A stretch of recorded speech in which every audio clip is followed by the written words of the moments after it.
Welcome ਹੈ ਦੋਸਤੋ ਤੁਹਾਡਾ ਸਾਡੇ ਚੈਨਲ ਮਾਲਾ ਮਨਕੀਤ ਤੇ।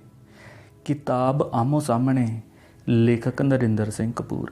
ਲੇਖ ਬੀਤ ਜਾਣ ਤੋਂ ਮਗਰੋਂ। ਦੋਸਤੋ ਇਹ ਇੱਕ ਬੜਾ ਅਲੱਗ ਜਿਹਾ ਲੇਖ ਹੈ, ਇੱਕ ਚਿੱਠੀ ਦੀ ਤਰ੍ਹਾਂ ਲੇਖ ਹੈ ਜੋ ਕਿ ਇੱਕ ਕੁੜੀ ਇੱਕ ਮੁੰਡੇ ਨੂੰ ਲਿਖਦੀ ਹੈ।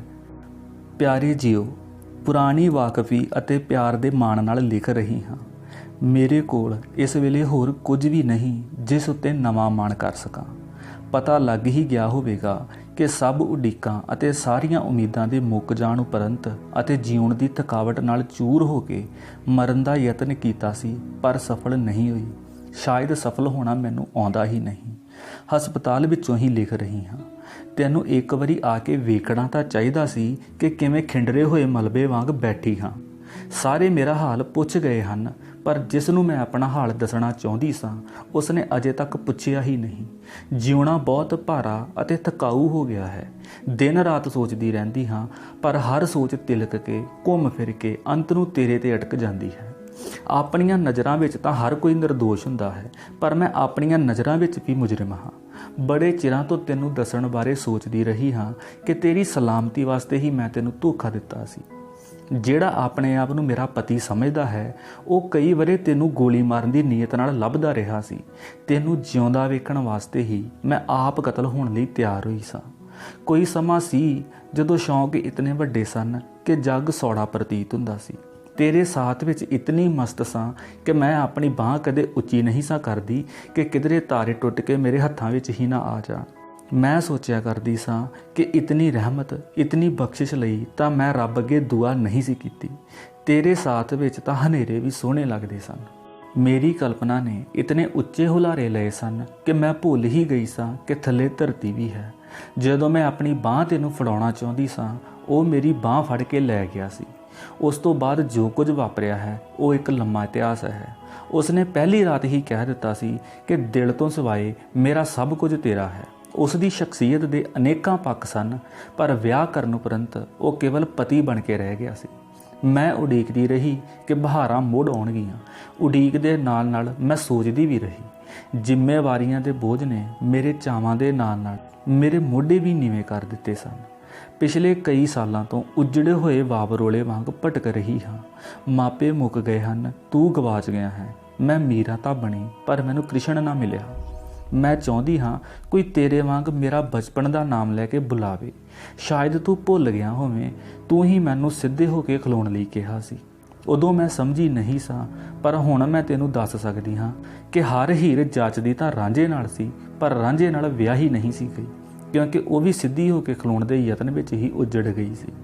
ਜੋ ਕੁਝ ਕਿਤਾਬਾਂ ਵਿੱਚ ਪੜ੍ਹਿਆ ਸੀ ਅਤੇ ਜੋ ਕੁਝ ਤੂੰ ਮੈਨੂੰ ਦੱਸਿਆ ਸੀ, ਉਹ ਸਭ ਝੂਠ ਹੈ। ਸੱਚ ਤਾਂ ਉਹ ਹੈ ਜੋ ਮੇਰੇ ਨਾਲ ਵਾਪਰਿਆ ਹੈ। ਹੁਣ ਮੈਂ ਨਿਸ਼ਚੇ ਨਾਲ ਕਹਿ ਸਕਦੀ ਹਾਂ ਕਿ ਸਦੀਆਂ ਉਡੀਕਣ ਤੋਂ ਬਾਅਦ ਵੀ ਪੱਥਰ ਹੀਰੇ ਨਹੀਂ ਬਣਦੇ। ਮੈਂ ਤੈਨੂੰ ਕਿਵੇਂ ਦੱਸਾਂ ਕਿ ਹਰ ਰੋਜ਼ ਫਰੇਬ ਦੇ ਦੀਦਾਰ ਕਰ ਕਰਕੇ ਥੱਕ ਗਈ ਹਾਂ। ਹਰ ਲੰਘਦਾ ਦਿਨ ਮੇਰੇ ਤੋਂ ਕੁਝ ਖੋਹ ਕੇ ਲੈ ਜਾਂਦਾ ਹੈ। ਹਰ ਸਵੇਰ, ਹਰ ਸ਼ਾਮ ਮੈਂ ਬੇਵਸੀ ਦੀ ਹਾਲਤ ਵਿੱਚ ਆਪਣੀ ਤਕਦੀਰ ਦਾ ਤਮਾਸ਼ਾ ਵੇਖਦੀ ਹਾਂ। ਆਪਣੀ ਜਾਨ ਦੇ ਬੋਝਿਆਂ ਦੀ ਨਿਤ ਤਲਾਸ਼ੀ ਦੇ ਦੇ ਕੇ ਅੱਕ ਗਈ ਹਾਂ। ਤੂੰ ਜਾਣਦਾ ਹੀ ਹੈ, ਜਦੋਂ ਬੰਦਾ ਥੱਕ ਜਾਂਦਾ ਹੈ ਤਾਂ ਉਹ ਉਖੜ ਜਾਂਦਾ ਹੈ। ਮੈਨੂੰ ਆਪਣੀ ਚਿੰਤਾ ਨਹੀਂ, ਚਿੰਤਾ ਤਾਂ ਇਸ ਗੱਲ ਦੀ ਹੈ ਕਿ ਇੱਕ ਵਾਰੀ ਫਿਰ ਮੇਰੀ ਨੀਂਦਰ ਵਿੱਚੋਂ ਮੇਰੇ ਮੂੰਹੋਂ ਤੇਰਾ ਨਾਂ ਸੁਣਨ ਕਰਕੇ ਉਹ ਇੱਕ ਵਾਰੀ ਫਿਰ ਤੇਰਾ ਸ਼ਿਕਾਰ ਕਰਨ ਲਈ ਨਿਕਲਿਆ ਹੈ। ਮੈਨੂੰ ਤੇਰੇ ਨਾਲ ਵਾਪਰਨ ਵਾਲੀ ਦੁਰਘਟਨਾ ਦਾ ਸਰਾਪ ਵਰਗਾ ਤਾਪ ਚੜਿਆ ਹੋਇਆ ਹੈ। ਤੈਨੂੰ ਸ਼ਾਇਦ ਪਤਾ ਨਹੀਂ ਕਿ ਕਲਪਨਾ ਵਿੱਚ ਵਾਪਰਨ ਵਾਲੀ ਦੁਰਘਟਨਾ ਦਾ ਦੁੱਖ ਅਸਲ ਵਿੱਚ ਵਾਪਰੀ ਕਿਸੇ ਦੁਰਘਟਨਾ ਨਾਲੋਂ ਕਈ ਗੁਣਾ ਵੱਧ ਹੁੰਦਾ ਹੈ। ਕਲਪਨਾ ਵਿੱਚ ਵਾਪਰਨ ਵਾਲੀ ਦੁਰਘਟਨਾ ਦੀ ਕੋਈ ਸੀਮਾ ਨਹੀਂ ਹੁੰਦੀ। ਹੁਣ ਮੈਂ ਵੀ ਤੇਰੇ ਵਾਂਗ ਗੱਲਾਂ ਕਰ ਸਕਦੀ ਹਾਂ। ਲੈ ਸੁਣ, ਮੁਹੱਬਤ ਸੁੱਖ ਹੀ ਨਹੀਂ ਦਿੰਦੀ, ਦੁੱਖ ਵੀ ਦਿੰਦੀ ਹੈ, ਕਿਉਂਕਿ ਪਿਆਰ ਤੇ ਰਿਸ਼ਤੇ ਵਿੱਚ ਇੱਕ ਹੱਦ ਤੋਂ ਅੱਗੇ ਸ਼ੱਕ ਉਪਜਣੇ ਸੁਭਾਵਿਕ ਹੁੰਦੇ ਹਨ। ਪਹਿਲਾਂ ਪ੍ਰੇਮੀ ਸੋਚਦਾ ਹੈ ਇਹ ਆਉਂਦੀ ਕਿਉਂ ਨਹੀਂ, ਫਿਰ ਸੋਚਣ ਲੱਗ ਪੈਂਦਾ ਹੈ ਇਹ ਜਾਂਦੀ ਕਿਉਂ ਨਹੀਂ। ਪਿਆਰ ਵਿੱਚ ਅਸੀਂ ਲੱਭਣਾ ਤਾਂ ਆਪਣੇ ਆਪ ਨੂੰ ਚਾਹੁੰਦੇ ਹਾਂ, ਪਰ ਆਪਣੇ ਆਪ ਤੋਂ ਸਿਵਾਏ ਸਾਰੇ ਲੱਭ ਪੈਂਦੇ ਹਨ। ਪਿਆਰ ਉਡੀਕ ਪੈਦਾ ਕਰਦਾ ਹੈ ਅਤੇ ਉਡੀਕ ਵਿੱਚ ਅਸੀਂ ਅਸੰਭਵ ਦੇ ਸੰਭਵ ਹੋ ਜਾਣ ਦਾ ਅਸੰਭਵ ਜਿਹਾ ਸੁਪਨਾ ਵੇਖਦੇ ਹਾਂ, ਜਿਨ੍ਹਾਂ ਨਾਲ ਅਸੀਂ ਜਿਉਣ ਮਰਨ ਦੀ ਸਹੁੰ ਖਾਂਦੇ ਹਾਂ। ਸਮਾਂ ਬੀਤਣ ਨਾਲ ਸਾਡੇ ਵਿਚਕਾਰ ਜਿਉਂਦਿਆਂ ਅਤੇ ਮੋਇਆਂ ਵਾਲੀ ਵਿੱਥ ਪੈਦਾ ਹੋ ਜਾਂਦੀ ਹੈ। ਮੌਤ ਨਾਲ ਮਿਲਣ ਗਈ ਸਾਂ, ਵਾਪਸ ਮੋੜ ਲਿਆਂਦੀ ਗਈ ਹਾਂ। ਹੁਣ ਤਾਂ ਨਿੱਕੇ ਨਿੱਕੇ ਕਦਮ ਵੀ ਮੈਨੂੰ ਰੇਲਵੇ ਦੇ ਪੁਲ ਦੀਆਂ ਉੱਚੀਆਂ ਅਤੇ ਥਕਾਊ ਪੌੜੀਆਂ ਪ੍ਰਤੀਤ ਹੁੰਦੇ ਹਨ। ਕਈ ਵਾਰੀ ਦਿਲ ਕਰਦਾ ਹੈ ਕਿ ਸਵਰਗ ਨੂੰ ਅੱਗ ਲਾ ਦਿਆਂ, ਪਰ ਫਿਰ ਸੋਚਦੀ ਹਾਂ ਕਿ ਰੱਬ ਵਿਚਾਰਾ ਨਿਥਾਵਾਂ ਹੋ ਜਾਵੇਗਾ। ਸਾਰੇ ਆਸਰੇ ਝੂਠੇ ਸਾਬਤ ਹੋਏ ਹਨ। ਮੇਰੀਆਂ ਉਮੀਦਾਂ ਅਤੇ ਰਿਸ਼ਤਿਆਂ ਦੇ ਸਾਰੇ ਰੰਗ ਖੁਰ ਗਏ ਹਨ। ਹੁਣ ਮੈਨੂੰ ਮਹਿਸੂਸ ਹੁੰਦਾ ਹੈ ਕਿ ਮੇਰੇ ਜਿਹੀਆਂ ਆਪ ਹੁਦਰੀਆਂ ਦੇ ਮਾਪੇ ਕਿਉਂ ਜਲਦੀ ਮਰ ਜਾਂਦੇ ਹਨ। ਹੁਣ ਮੈਨੂੰ ਸਮਝ ਆਈ ਹੈ ਕਿ ਕਿਵੇਂ ਧੀਆਂ ਸਹੁਰੇ ਘਰ ਯੋਗ ਸਨਮਾਨ ਅਤੇ ਸਥਾਨ ਨਾ ਮਿਲਣ ਕਰਕੇ ਪੇਕਿਆਂ ਤੋਂ ਕਿਸੇ ਦੇ ਆਉਣ ਦੀ ਉਡੀਕ ਕਰਦੀਆਂ ਰਹਿੰਦੀਆਂ ਹਨ। ਪਰ ਭਰਾਵਾਂ ਦੀ ਛਾਤੀ ਵਿੱਚ ਉਹ ਦਿਲ ਨਹੀਂ ਹੁੰਦਾ ਜਿਸ ਦੀ ਭੈਣਾਂ ਨੂੰ ਉਡੀਕ ਹੁੰਦੀ ਹੈ। ਭੈਣਾਂ ਭਰਾਵਾਂ ਦੀਆਂ ਮਜਬੂਰੀਆਂ ਸਮਝਦੀਆਂ ਹਨ, ਸੋ ਉਹ ਅੰਦਰੋਂ ਅੰਦਰੀ ਧੁਖਦੀਆਂ ਭਾਵੇਂ ਰਹਿੰਦੀਆਂ ਹਨ, ਪਰ ਧੂਆਂ ਬਾਹਰ ਨਹੀਂ ਕੱਢਦੀਆਂ। ਭਰਾਵਾਂ ਦੀ ਸੁੱਖ ਸਾਂਦ ਪੁੱਛਣ ਸਮੇਂ ਆਪਣੇ ਉਜੜੇ ਹੋਏ ਮਨ ਵਿੱਚੋਂ ਭੈਣਾਂ ਕੋਈ ਮਰੀ ਹੋਈ ਮੁਸਕਰਾਹਟ ਜਿਉਂਦੀ ਕਰ ਲੈਂਦੀਆਂ ਹਨ, ਪਰ ਉਡੀਕ ਨਹੀਂ ਮੁੱਕਦੀ। ਕੀ ਤੂੰ ਕਦੀ ਸੋਚਿਆ ਹੈ ਕਿ ਉਮੀਦ, ਆਸ ਜਾਂ ਉਡੀਕ ਤੋਂ ਬਿਨਾਂ ਜਿਉਣਾ ਕਿਤਨਾ ਮੁਸ਼ਕਲ ਹੁੰਦਾ ਹੈ? ਕੀ ਤੂੰ ਕਦੇ ਕਿਸੇ ਨੂੰ ਮੌਤ ਨੂੰ ਉਡੀਕਦਿਆਂ ਵੇਖਿਆ ਹੈ? ਮੈਂ ਤੈਨੂੰ ਆਪਣੇ ਅਨੁਭਵ ਤੋਂ ਦੱਸਦੀ ਹਾਂ ਕਿ ਸੰਸਾਰ ਵਿੱਚ ਹਰ ਕਿਸੇ ਲਈ ਹਰ ਦਿਨ ਵੱਖਰੇ ਢੰਗ ਨਾਲ, ਵੱਖਰੀ ਉਮੀਦ ਨਾਲ ਅਤੇ ਵੱਖਰੇ ਸੰਸਿਆਂ ਨਾਲ ਚੜ੍ਹਦਾ ਹੈ। ਇਹ ਵੀ ਆਪਣੇ ਅਨੁਭਵ ਤੋਂ ਲਿਖ ਰਹੀ ਹਾਂ ਕਿ ਮੇਲੇ 'ਤੇ ਜਾਣ ਵੇਲੇ ਦੀਆਂ ਗੱਲਾਂ ਮੇਲੇ ਤੋਂ ਵਾਪਸ ਮੁੜਨ ਵੇਲੇ ਦੀਆਂ ਗੱਲਾਂ ਨਾਲੋਂ ਵੱਖਰੀ ਭਾਂਤੀਆਂ ਹੁੰਦੀਆਂ ਹਨ। ਅਸੀਂ ਇੱਕ ਛੱਤ ਥੱਲੇ ਰਹਿੰਦੇ ਜ਼ਰੂਰ ਹਾਂ, ਪਰ ਸਾਲਾਂ ਦੇ ਸਾਲ ਬੀਤ ਗਏ ਹਨ, ਅਸੀਂ ਆਪਸ ਵਿੱਚ ਕੋਈ ਗੱਲ ਨਹੀਂ ਕੀਤੀ। ਜਿੱਥੇ ਰਿਸ਼ਤਾ ਪਿਆਰ ਅਤੇ ਸਤਿਕਾਰ ਵਾਲਾ ਹੋਵੇ, ਉੱਥੇ ਗੱਲਾਂ ਮੁੱਕਦੀਆਂ ਹੀ ਨਹੀਂ ਅਤੇ ਉਸੇ ਦੀ ਥਾਲੀ ਵਿੱਚੋਂ ਖਾਣ ਨੂੰ ਮਨ ਕਰਦਾ ਹੈ ਅਤੇ ਉਸ ਮੌਕੇ ਦੀ ਉਡੀਕ ਰਹਿੰਦੀ ਹੈ ਜਦੋਂ ਆਪਣੇ ਆਪ ਨੂੰ ਉਸ ਤੋਂ ਨਿਸ਼ਾਵਰ ਕੀਤਾ ਜਾ ਸਕੇ। ਪਿਆਰ ਸਾਹਮਣੇ ਅਸੀਂ ਆਪਣੀ ਹੋਂਦ, ਆਪਣੀ ਦਲੀਲ ਦੋਵੇਂ ਭੁੱਲ ਜਾਂਦੇ ਹਾਂ। ਬਸ ਪਿਆਰੇ ਦੇ ਨੇੜੇ ਬਹਿਣ ਨੂੰ ਮਨ ਕਰਦਾ ਹੈ, ਜਿਵੇਂ ਇਸ ਵੇਲੇ ਮੇਰਾ ਮਨ ਤੇਰੇ ਨੇੜੇ ਬਹਿਣ ਨੂੰ ਕਰ ਰਿਹਾ ਹੈ। ਵਾਪਰਨ ਵਾਲੀਆਂ ਘਟਨਾਵਾਂ ਦੀਆਂ ਅਫਵਾਹਾਂ ਕਾਰਨ ਇੱਕ ਵਾਰੀ ਜਦੋਂ ਮੈਂ ਬਹੁਤ ਉਦਾਸ ਸਾਂ ਤਾਂ ਤੈਨੂੰ ਕਿਹਾ ਸੀ ਕਿ ਮੇਰੀ ਹੋਂਦ 2 ਦਿਨਾਂ ਵਿਚਕਾਰ ਘਿਰੀ ਰਾਤ ਵਾਂਗ ਹੈ। ਮੈਂ ਮਨ ਬਣਾਇਆ ਹੋਇਆ ਸੀ ਕਿ ਜਿਸ ਦਿਨ ਮੇਰੀ ਪਸੰਦ ਦੇ ਵਿਰੁੱਧ ਮੇਰੀ ਉਂਗਲ ਵਿੱਚ ਮੁੰਦਰੀ ਪਾਈ ਜਾਵੇਗੀ, ਉਸੇ ਰਾਤ ਮੈਂ ਗੋਲੀਆਂ ਦੀ ਲੱਪ ਖਾ ਕੇ ਸਦਾ ਲਈ ਸੌਂ ਜਾਣਾ ਹੈ। ਤੂੰ ਹੀ ਮੈਨੂੰ ਕਿਹਾ ਸੀ ਇਵੇਂ ਨਹੀਂ ਕਰਨਾ। ਮੇਰੀ ਗੱਲ ਦੇ ਜਵਾਬ ਵਿੱਚ ਤੂੰ ਕਿਹਾ ਸੀ ਕਿ ਰਾਤ ਦੇ ਆਲੇ ਦੁਆਲੇ 2 ਦਿਨ ਵੀ ਤਾਂ ਹੁੰਦੇ ਹਨ। ਤੂੰ ਹੀ ਮੈਨੂੰ ਕਿਹਾ ਸੀ ਸੋਚਿਆ ਨਾ ਕਰ। ਹੁਣ ਮੈਂ ਸੋਚਦੀ ਹਾਂ ਕਿ ਮਨੁੱਖ ਭਾਵੇਂ ਸੋਚਣ ਵਾਲਾ ਜੀਵ ਹੈ, ਸੋਚਵਾਨ ਜੀਵ ਨਹੀਂ।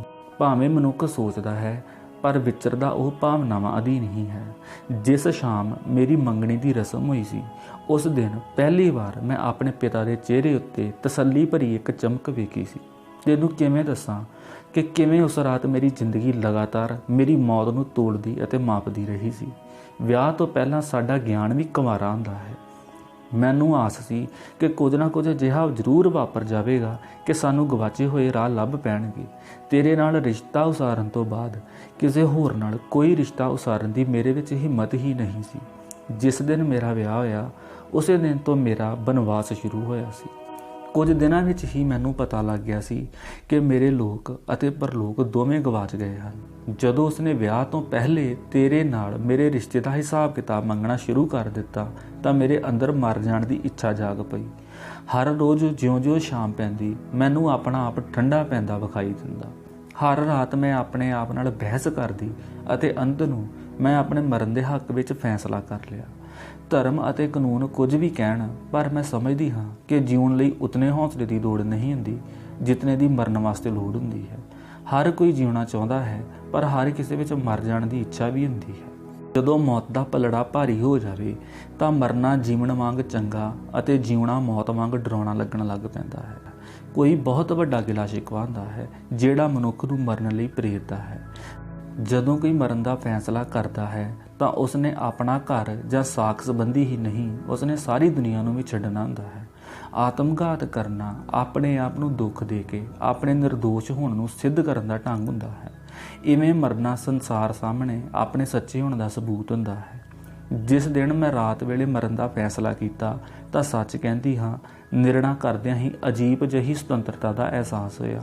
ਕੱਸੀਆਂ ਹੋਈਆਂ ਤਣਾਵਾਂ ਦੇ ਢਿੱਲੇ ਹੋ ਜਾਣ ਦਾ ਆਰਾਮ, ਸਭ ਬੰਧਨ ਟੁੱਟ ਜਾਣ ਦਾ ਅਹਿਸਾਸ, ਰਾਹ ਦਿਸ ਪੈਣ ਦਾ ਅਨੁਭਵ, ਹੱਲ ਲੱਭ ਪੈਣ ਦੀ ਖੁਸ਼ੀ, ਸਭ ਪ੍ਰਕਾਰ ਦੇ ਸਵਾਰਥ ਮਿਟ ਜਾਣ ਦੀ ਅਮੀਰੀ, ਆਪਣੇ ਫੈਸਲੇ ਦੀ ਵਿਸ਼ਾਲਤਾ, ਸਭ ਕੁਝ ਤਿਆਗ ਦੇਣ ਦਾ ਆਨੰਦ, ਹਰ ਕਿਸੇ ਨੂੰ ਮਾਫ ਕਰ ਦੇਣ ਦੀ ਸਹਿਜ ਅਵਸਥਾ ਆਦਿ ਅਨੇਕਾਂ ਹੀ ਅਣਜਾਣੇ ਅਣਵੇਖੇ ਅਦਭੁਤ ਅਹਿਸਾਸ ਪ੍ਰਾਪਤ ਹੋਣ ਦਾ ਆਲਮ ਸੀ, ਜਿਸ ਵਿੱਚ ਮੈਂ ਵਿਚਰ ਰਹੀ ਸਾਂ। ਪਰ ਉਸ ਵੇਲੇ ਕਿਸੇ ਖਾਸ ਨੂੰ ਆਖਰੀ ਵਾਰ ਮਿਲਣ ਦੀ ਇੱਛਾ, ਕਿਸੇ ਥਾਂ ਆਖਰੀ ਵਾਰ ਜਾਣ ਦੀ ਤਾਂਘ, ਕੁਝ ਆਖਰੀ ਵਾਰ ਵੇਖਣ ਦੀ ਲਾਲਸਾ ਨੇ ਮੈਨੂੰ ਆਪਣੀ ਪਕੜ ਵਿੱਚ ਲੈ ਲਿਆ। ਮੈਂ ਸਹਿਜ ਅਤੇ ਕਾਹਲ ਦੋਹਾਂ ਵਿੱਚ ਨਪੀੜੀ ਜਾ ਰਹੀ ਸਾਂ। ਜਿਉਣ ਦੀ ਤਾਂਘ ਬੜੀ ਸ਼ਕਤੀਸ਼ਾਲੀ ਹੈ ਅਤੇ ਇਸ ਦੇ ਡੋਰੇ ਕਈ ਰੰਗਾਂ ਦੇ ਹਨ। ਇੱਕ ਗੱਲ ਤੈਨੂੰ ਦੱਸਾਂ, ਮਰਨ ਵੇਲੇ ਬੰਦਾ ਝੂਠ ਨਹੀਂ ਬੋਲਦਾ। ਮੌਤ ਦੇ ਨੇੜੇ ਹੋਣ ਨਾਲ ਝੂਠ ਬਹੁਤ ਦੂਰ ਰਹਿ ਜਾਂਦਾ ਹੈ। ਮੇਰਾ ਮਨ ਕੀਤਾ ਕਿ ਸਭ ਕੁਝ ਲਿਖ ਜਾਵਾਂ, ਪਰ ਇਤਨਾ ਵਕਤ ਮੇਰੇ ਕੋਲ ਕਿੱਥੇ ਸੀ ਕਿ ਮੈਂ ਕੁਝ ਲਿਖ ਸਕਾਂ। ਫਿਰ ਸੋਚਿਆ ਇੱਕ ਛੋਟੀ ਜਿਹੀ ਚਿੱਠ ਹੀ ਲਿਖ ਜਾਵਾਂ, ਪਰ ਉਸ ਵੇਲੇ ਖਿਆਲ ਆਇਆ ਕਿ ਮੇਰੇ ਮਰਨ ਦੇ ਡੂੰਘੇ ਕਾਰਨ ਇੱਕ ਦੋ ਵਾਕਾਂ ਵਿੱਚ ਕਿਵੇਂ ਸਮੋ ਸਕਦੇ ਹਨ। ਆਤਮਘਾਤ ਕਰਨ ਵਾਲੇ ਨੇ ਬਹੁਤ ਕੁਝ ਆਖਰੀ ਵਾਰ ਕਰਨਾ ਹੁੰਦਾ ਹੈ, ਸੋ ਉਹ ਫੈਸਲਾ ਹੀ ਨਹੀਂ ਕਰ ਸਕਦਾ ਕਿ ਕੀ ਕੀਤਾ ਜਾਵੇ ਅਤੇ ਕੀ ਨਾ ਕੀਤਾ ਜਾਵੇ। ਮੈਂ ਕੋਠੇ ਉੱਤੇ ਚੜ੍ਹ ਗਈ ਅਤੇ ਸਾਰੇ ਸ਼ਹਿਰ ਨੂੰ ਆਖਰੀ ਵਾਰ ਨਜ਼ਰ ਭਰ ਕੇ ਵੇਖਿਆ। ਕਿਸੇ ਚੀਜ਼ ਨੂੰ ਮਰਨ ਤੋਂ ਪਹਿਲਾਂ ਵੇਖਣ ਦਾ ਅਹਿਸਾਸ ਤੈਨੂੰ ਕਿਵੇਂ ਦੱਸਾਂ, ਇਹ ਦੱਸਿਆ ਨਹੀਂ ਜਾ ਸਕਦਾ। ਮਰਨ ਵੇਲੇ ਰੱਬ ਦਾ ਖਿਆਲ ਵੀ ਆਇਆ। ਰੱਬ ਦਾ ਧੰਨਵਾਦ ਕਰਨ ਤੋਂ ਪਹਿਲਾਂ ਇੱਕ ਲੰਮਾ ਹੌਕਾ ਨਿਕਲ ਗਿਆ।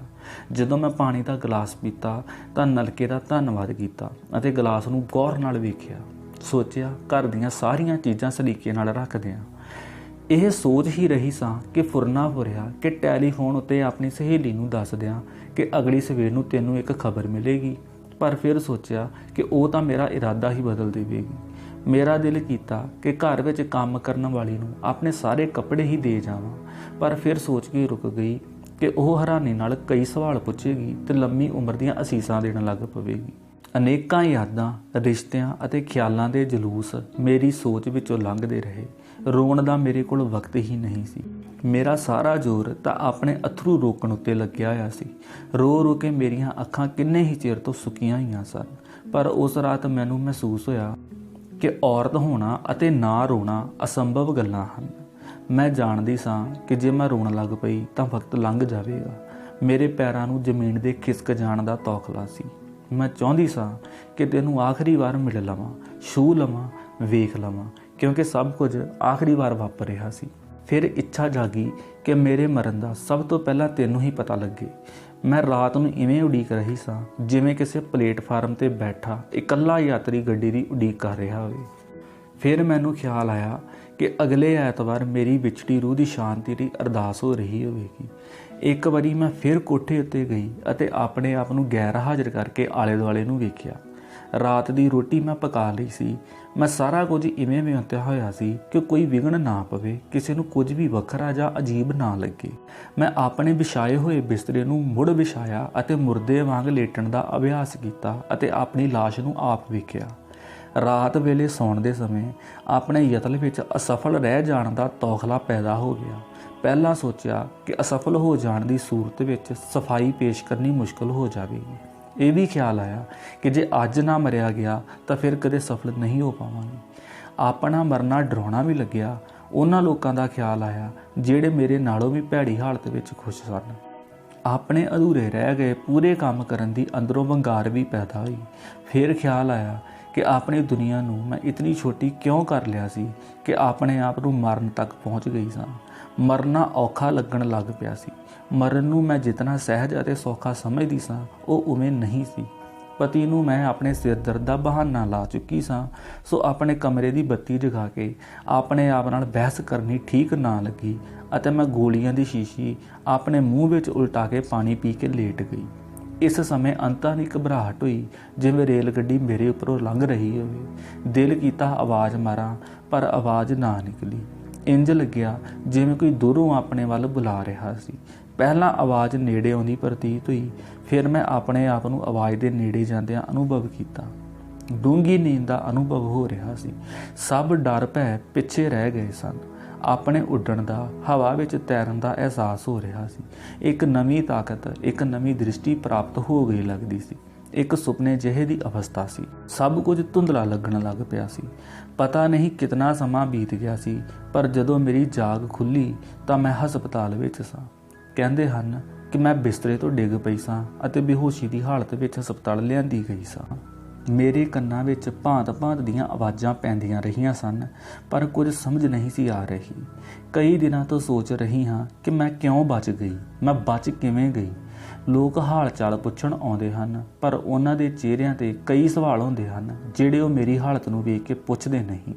ਆਪਣੇ ਆਪ ਨੂੰ ਕਿਸੇ ਹੋਰ ਦੁਨੀਆ ਤੋਂ ਪਰਤਿਆ ਮਹਿਸੂਸ ਕਰਦੀ ਹਾਂ। ਪ੍ਰਤੀਤ ਹੁੰਦਾ ਹੈ ਕਿ ਜਿਉਣ ਦੀ ਤਾਂਘ ਨੇ ਮਰਨ ਦੀ ਇੱਛਾ ਨੂੰ ਜਿੱਤ ਲਿਆ ਹੈ। ਬਸ ਚੁੱਪ ਰਹਿਣ ਨੂੰ ਮਨ ਕਰਦਾ ਹੈ। ਕਮਰੇ ਵਿੱਚੋਂ ਹਸਪਤਾਲ ਦਾ ਗੇਟ ਦਿਸਦਾ ਹੈ। ਉਸ ਵੱਲ ਵੇਖਦੀ ਰਹਿੰਦੀ ਹਾਂ। ਪਤਾ ਨਹੀਂ ਕਿਉਂ ਇੱਕ ਉਡੀਕ ਹੈ, ਸ਼ਾਇਦ ਤੇਰੀ ਹੀ ਉਡੀਕ ਹੈ। ਮੈਂ ਚਾਹੁੰਦੀ ਹਾਂ ਕਿ ਕੇਵਲ ਤੂੰ ਹੀ ਮੇਰਾ ਹਾਲ ਪੁੱਛਣ ਆਵੇਂ, ਪਰ ਤੈਨੂੰ ਹੀ ਕਹਿੰਦੀ ਹਾਂ ਕਿ ਤੂੰ ਕਦੀ ਵੀ ਨਾ ਆਵੀਂ। ਮੈਂ ਆਪ ਮਰ ਨਹੀਂ ਸਕੀ, ਤੈਨੂੰ ਮਰਿਆ ਵੇਖਣਾ ਨਹੀਂ ਚਾਹੁੰਦੀ। ਮੈਨੂੰ ਯਾਦ ਆਉਣਾ ਤੇਰੀ ਮਜਬੂਰੀ ਨਹੀਂ, ਤੈਨੂੰ ਯਾਦ ਕਰਨਾ ਮੇਰੀ ਲੋੜ ਹੈ। ਮੈਨੂੰ ਮਾਫ਼ ਕਰ ਦੇਵੀਂ। ਮੈਂ ਉਹ ਦੁਨੀਆ ਛੱਡਣ ਦਾ ਯਤਨ ਕੀਤਾ ਸੀ ਜਿਸ ਵਿੱਚ ਤੂੰ ਰਹਿੰਦਾ ਹੈ। ਆਤਮਘਾਤ ਕਰਨ ਦਾ ਫੈਸਲਾ ਗਲਤ ਸੀ। ਮੈਂ ਤੇਰੇ ਨਾਲ, ਤੇਰੇ ਲਈ ਜਿਉਣ ਦਾ ਪ੍ਰਣ ਕਰਦੀ ਹਾਂ। ਤੇਰੀ ਸਦੀਵੀ ਉਡੀਕ ਵਿੱਚ, ਤੇਰੀ ਜਾਨ। ਸੋ ਦੋਸਤੋ, ਇਸ ਦੇ ਨਾਲ ਹੀ ਇਹ ਲੇਖ ਖਤਮ ਹੁੰਦਾ ਹੈ। ਵੀਡੀਓ ਨੂੰ ਪੂਰਾ ਦੇਖਣ ਲਈ ਧੰਨਵਾਦ।